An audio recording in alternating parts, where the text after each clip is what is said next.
Hi Marco. Today we're going to be doing like a audio podcast response to Everything Everywhere All at Once, the Oscar-winning Film. Yeah. Yeah. And we're here today with I'm Madeline. Carrie. Alicia. Yay. So I guess we can start off with I don't know, what was your favorite part about the film? For me, it's like when women is like sweeping the floor and like singing that little Happy New Year song. And like that moment quite a bit. It's more just like it's personally very relatable. That it is some moment is I don't know, pretty meaningful. Even you saying that everything is meaningless. It's kind of that vibe.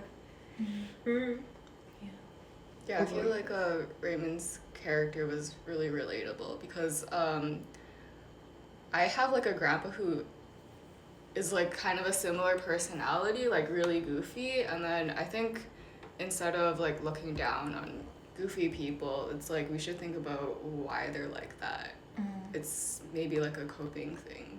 Because I think about it sometimes, like if he was as serious as Evelyn, like there's no way like they would have been able to cope with their situation. Yeah, they would have gotten a divorce way sooner.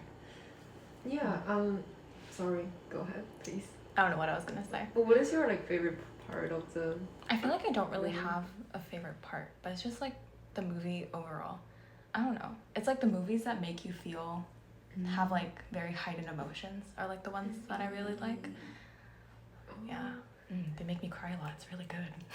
Yeah. I want like continue saying about the women.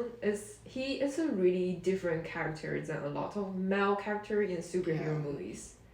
And he is very much like the supporting character for like the superhero, which is usually our like I don't know, our daily superhero is that person. Usually it's our mom. Because they're crazy. They have to like have a lot of things in their like family life, and they also have to support their career. And they're usually doing way more stuff than a dad. Yeah. And oh my I'm God, like yeah. really appreciate that this film is making that position for Evelyn. It's like that is yours like Yeah, choice. she's really relatable as like a mom. Yeah. Like cooking, handling the business, getting everyone on track, like managing the family. Yeah. And it's just under so much stress and everything. On like the idea of like Evelyn not feeling like accomplished and everything.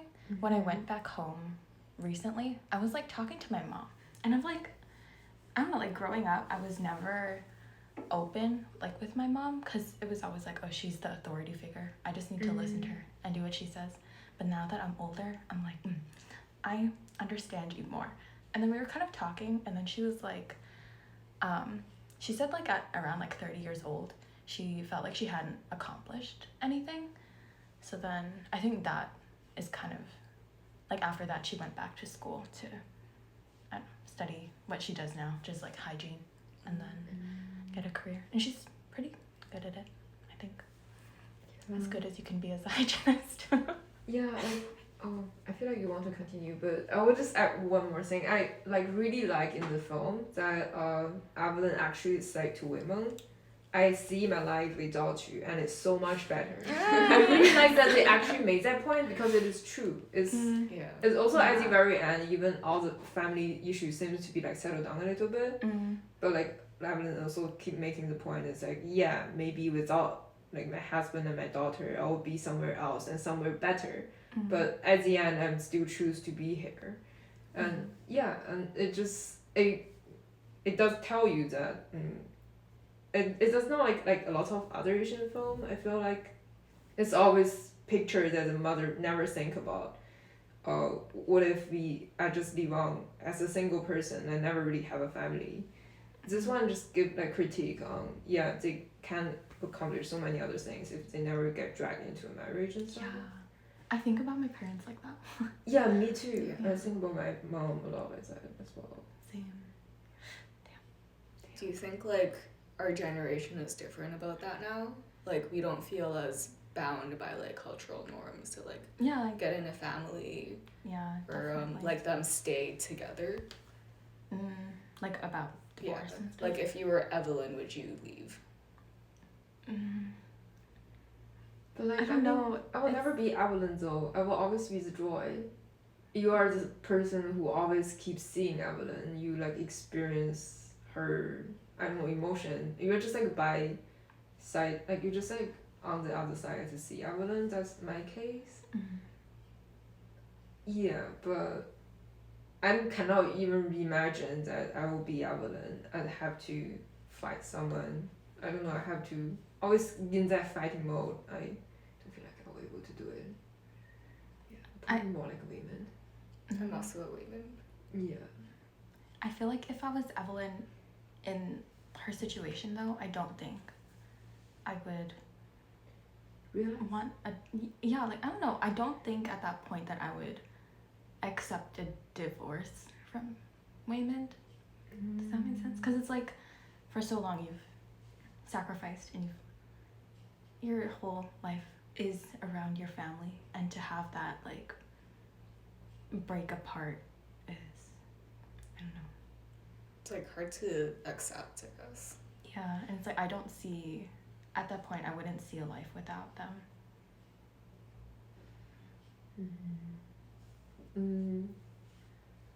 Like, what kind of audience do you think this film targeting?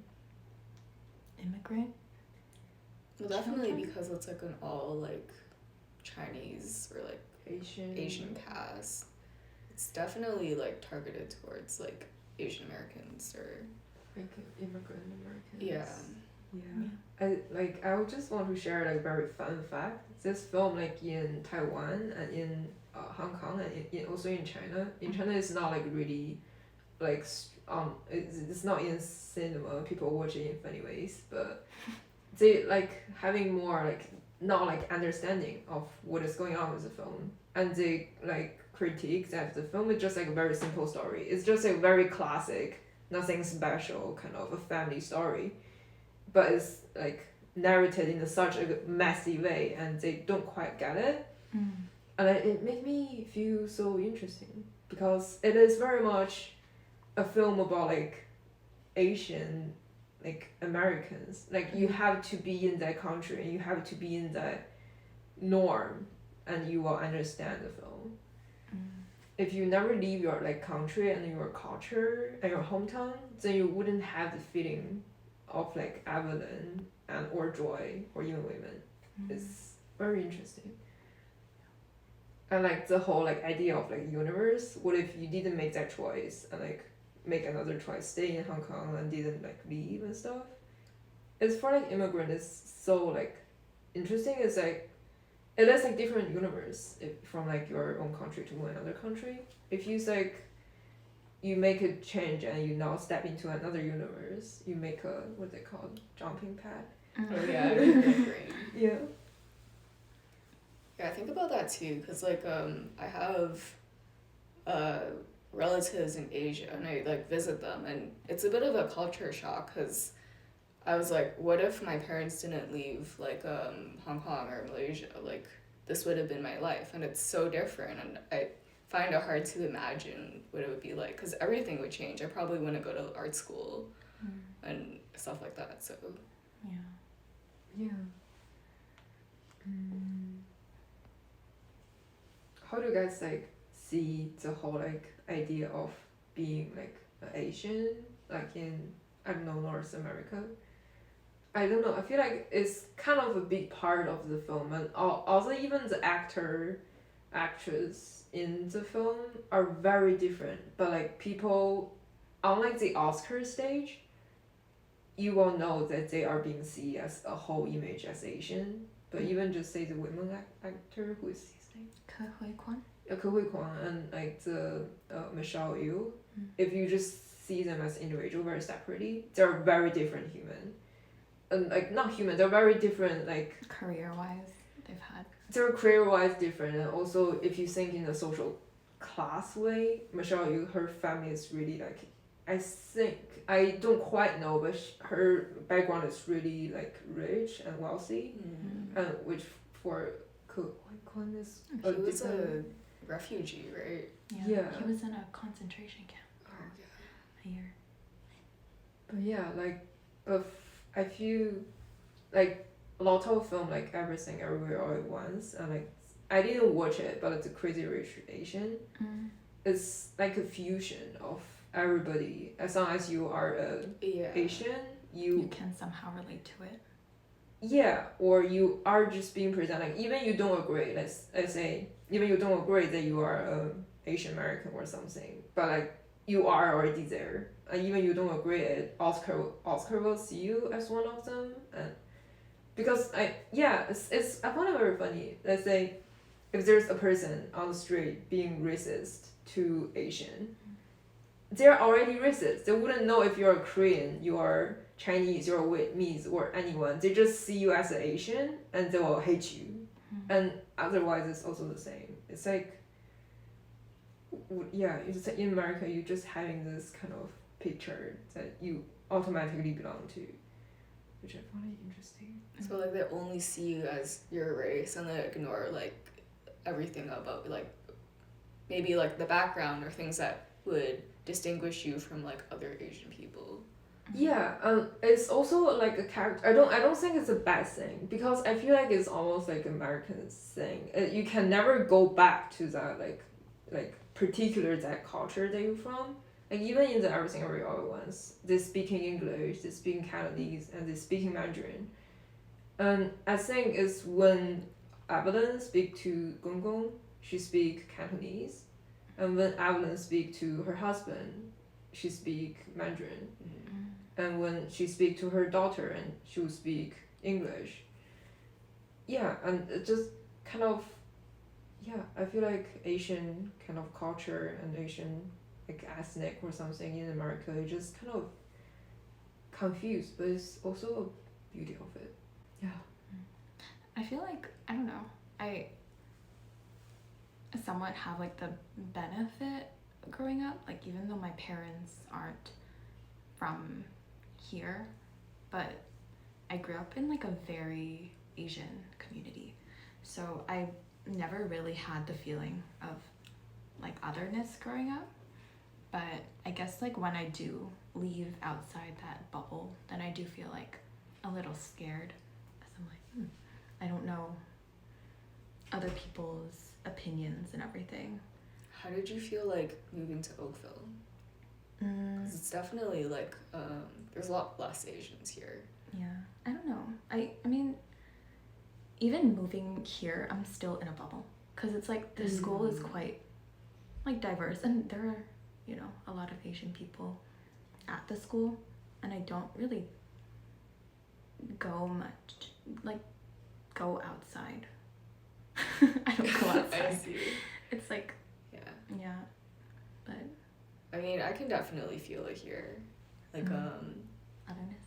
Yeah, especially like if you go outside of like the Sheridan bubble into like downtown Oakville, which is like, I don't know, like 2 blocks away from here or something. Like I was out during like just before the pandemic happened, so like everyone was kind of like looking at Asians funny and stuff. And like my group of Asian friends, we definitely got some like looks and stuff, and it's not very comfortable. And like that's like one thing about this film. It's really, I don't think it's lucky, but it's on point. I don't remember, because for me I watched it first time by myself, and that's very much like just after the 3 year of like COVID, and like the COVID for me is like very different. It's like I'm keep imagining, what if there is no COVID? I might be able to go back. I might not even wanting to blend in this like environment that much, because I will always feel like, oh, it's so easy to go back and stuff like that. And then this film just came out right like after you suffer, and I feel like it's not even done yet. Like at that point you still feel like COVID is still a thing, but it feels like it's leaving. And this film come out, and it's very much just like a comfort, or like it made me feel like cheered up after 3 years of the COVID. Basically let me stay in home and stuff like that. I feel like in a way it did kind of, I don't know, I feel like it must have helped somehow in, I don't know, maybe like helping other people like humanize Asians more after the pandemic. And it's just, I don't know. I feel like maybe it's kind of something that we needed. Because it very much shows like the everyday life of like Asian Americans. Yeah. And I mean, it's all in English, so like obviously their audience was like English speakers. And it's a very universal story. I feel Yeah. like even you're not like Asian immigrant, you are like, as long as you are immigrant, which like American and Canada, we have a lot of immigrant. Yeah, like Yeah. the message of the film is really universal. Yeah, it's really universal. Yeah. Or even just not an immigrant, but I don't know, like just having generational trauma. Yeah. Like you can, yeah, like it's something that everybody can relate to, even though it's somewhat like it is like targeting like the niche of like immigrants and children of immigrants, but it's something that everybody can resonate with. Yeah. What do you guys think about the ending? It's a like seemingly happy ending of the film. Do you like it, or do you think it's like too happy, too wholesome, or? When they kissed at the tax agency, I was like, what the hell? I was like, how many? I don't know. It felt unnatural.